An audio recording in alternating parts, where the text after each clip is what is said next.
Hello everyone, welcome to the Elozen. हाल ही में नासा के द्वारा शुक्र ग्रह के लिए 2 मिशन की घोषणा की गई, जिसका नाम दा विंची प्लस और वेरिटास रखा गया है, जो 2030 तक भेजा जाएगा।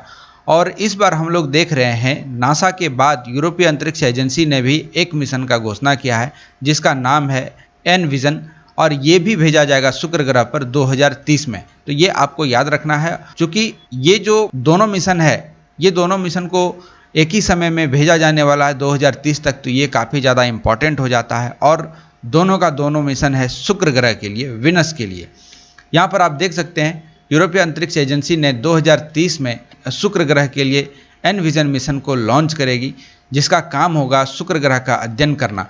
अब अध्ययन करना में क्या है, ग्रह के आंतरिक कोर को और उसके ऊपरी वायुमंडल में जितने भी कंपोनेंट हैं, जो भी चीज़ हैं, उन सभी का अध्ययन करना इसका काम होगा, जिसको भेजा जाएगा 2030 तक।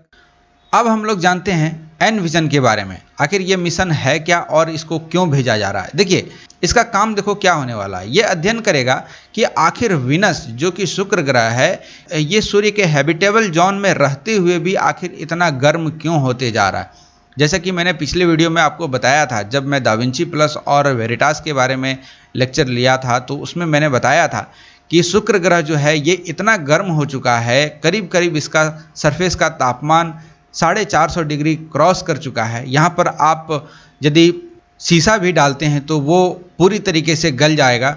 तो आखिर विनस इतना गर्म क्यों होते जा रहा है। तो यहाँ आप देख सकते हैं कि सूर्य के रहने योग्य क्षेत्र में है।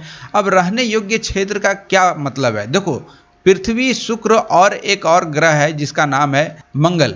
ये तीनों का तीनों सूर्य के हैबिटेबल जोन में आता है। जो सोलर सिस्टम है, इसके हैबिटेबल जोन में आता है। यहाँ आप अच्छे से इसको समझ पाओगे। देखो, ये है सन हमारा, और ये जो आप देख रहे हो सर्कल, ये मरकरी का है, ये विनस का है, ये अर्थ का है, और ये है मार्स।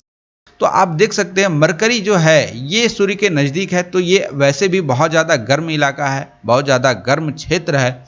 और ये जो है यहाँ से विनस से लेकर मार्स तक, ये हैबिटेबल जोन के अंतर्गत आता है। इसको आप अच्छे से समझ पाओगे यहाँ पर इस बड़े से डायग्राम में। वाह, चलो यहाँ पर समझो। देखो, यहाँ पर हमारा सन हुआ, और सन के बाद ये मरकरी आता है। तो ये जो क्षेत्र है, ये क्षेत्र काफ़ी ज़्यादा गर्म है, जहाँ पर मरकरी एग्जिस्ट करता है। इसके बाद आता है विनस, उसके बाद अर्थ, उसके बाद आता है मार्स। तो आप देखोगे कि अर्थ, मार्स और विनस जो है ये पूरा का पूरा ग्रीन लाइट से कवर है। तो जो ग्रीन एरिया में है, ये है हैबिटेबल जोन। हैबिटेबल जोन का मतलब ये है कि यहाँ पर न गर्मी ज़्यादा है न गर्मी कम है। जैसे कि पृथ्वी है, ये ज़्यादा गर्म नहीं है, ये हैबिटेबल जोन के अंतर्गत आता है। जैसे कि हम लोग देखते हैं जुपिटर को, या फिर जो बाहर में है, वैसे जुपिटर वगैरह जो भी ग्रह हैं, ये सब तो रॉकी प्लेनेट है नहीं, पहले बात। लेकिन यदि वो रॉकी प्लेनेट होता तो वहाँ क्या होता कि वहाँ पर एक भी वाटर का अंश नहीं होता, और यदि होता भी तो वो आइस फॉर्म में होता, क्योंकि यहाँ पर ठंड बहुत ज़्यादा है। वो इसलिए क्योंकि ये सूर्य से बहुत दूर है। चूँकि ये सूर्य से बहुत दूर है, इसलिए यहाँ पर जितने भी जो भी वाटर होगा वो आइस फॉर्म में आपको मिलेगा। हाल ही में बहुत सारे ऐसे मिशन भेजे गए हैं जो कि जो इनर प्लेनेट है उससे बाहर, जैसे कि मार्स है, इसके बाद का जो प्लेनेट है उस पर भेजा गया है, उसके किसी मून पर भेजा गया है।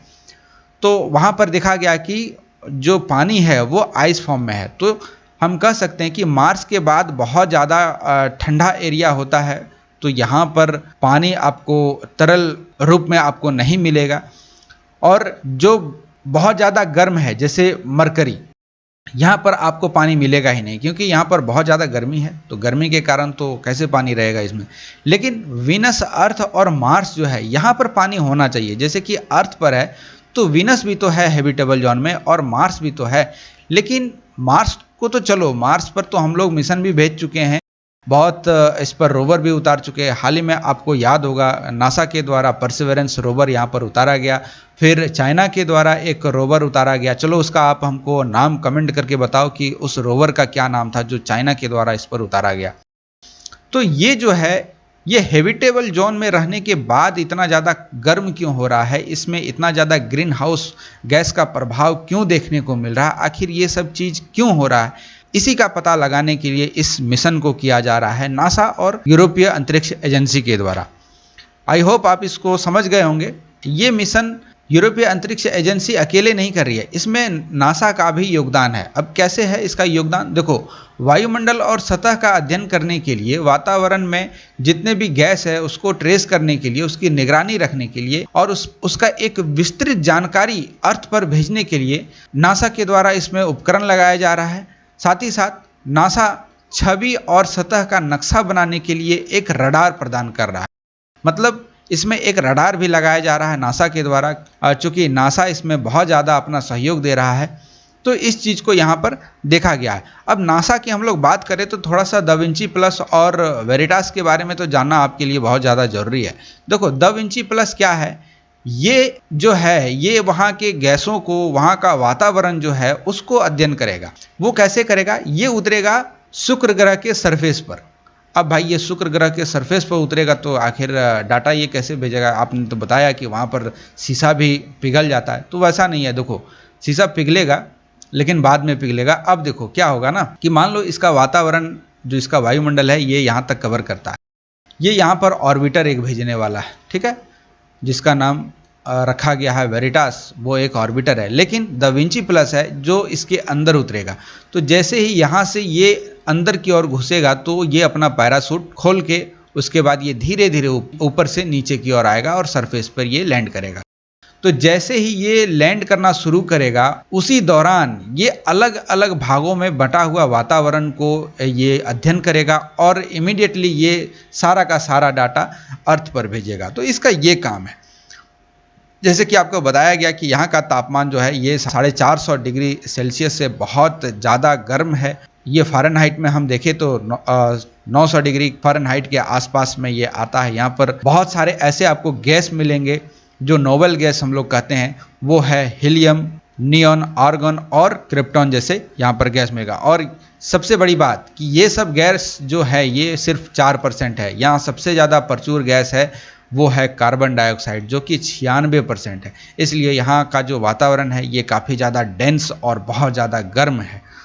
अब बात करते हैं वेरिटास की। वेरिटास क्या है? देखो, वेरिटास जो है ये भेजा जा रहा है यहाँ का भौगोलिक इतिहास की जानकारी के लिए। यहाँ का सरफेस कैसा है इस चीज़ की जानकारी मिल सके, इसका एक प्रॉपर मैप बना सके, इसलिए वेरिटास को भेजा जा रहा है। और साथ ही साथ वेरिटास कैसे यहाँ का भौगोलिक स्थिति को जानेगा? अब देखो, ये शुक्र ग्रह है, ये इसके चारों ओर चक्कर लगाएगा, बहुत स्पीड से चक्कर लगाएगा। एक दिन में ये करीब 1 या 2 बार तो शुक्र के चारों ओर तो घूम ही जाएगा। तो ये जब यहाँ रहेगा तो ये अपने द्वारा ये रडार भेजेगा यहाँ पर। जैसे ही रडार यहाँ से रिटर्न होके जाएगी और ये वेरिटास इसको कैच करेगा तो इसका एक प्रॉपर डाटा इसको मिलेगा। मान लो कि एक नंबर मैं लेता हूँ 3। चलो, इस रडार का नंबर यहाँ से यहाँ भेजा और यहाँ से जैसे ही वापस इस मशीन में पहुँचा तो इसका जो नंबर आया वो आया 3। और फिर यहाँ से जब वो वापस घूम के गया और यहाँ आया, जब ये यहाँ पर रेडियो सिग्नल सेंड किया तो इस बार जो वेव ये कैच किया ये आया 3.2। आखिर ये क्यों हुआ? तो जैसे ही ये हुआ इसका मतलब ये है कि जो रडार ने रेडियो सिग्नल यहाँ पर भेजा पहले और फिर जो इसमें इस रेडियो सिग्नल को यहाँ पर भेजा गया, दोनों में अंतर पाया गया। ये इसलिए हुआ क्योंकि हो ना हो यहाँ पर भूकंप हुआ हो और एक ज़मीन थोड़ा सा ऊंचा और एक ज़मीन थोड़ा सा नीचे हो गया हो, इसलिए ये वेव हमको देखने को मिलता है, जिसमें मतलब समझ सकते हैं माइनर सा फर्क भी बहुत ज़्यादा मायने रखता है। इसलिए इस वेरिटास मिशन को यहाँ पर भेजा जा रहा है। अब हम लोग जान लेते हैं यूरोपीय अंतरिक्ष एजेंसी के बारे में। आप इसका यहाँ पर लोगो देख पाएंगे, ये है इसका लोगो और इसका मुख्यालय आपको मिलेगा, जो हेडक्वार्टर है इसका मिलेगा पेरिस, फ्रांस में। और इसकी स्थापना की गई थी 30 मई 1975 में, जो कि अब इसका 46 साल हो चुका है। और सबसे बड़ी बात कि इसका जो CEO है उसका नाम जोहान डिट्रिच वार्नर। तो ये आपसे एग्ज़ाम में पूछा जा सकता है, तो आप इसको याद रखेंगे। आशा करते हैं कि ये लेक्चर आपको अच्छा लगा होगा। यदि लेक्चर आपको हेल्प करता है किसी भी क्षेत्र में तो आप वीडियो को लाइक करें, चैनल को सब्सक्राइब करें। थोड़ा सा सब्सक्राइब करो यार, नया चैनल है, थोड़ा सा सपोर्ट करें आप सभी। Thank you for listening, God bless you all.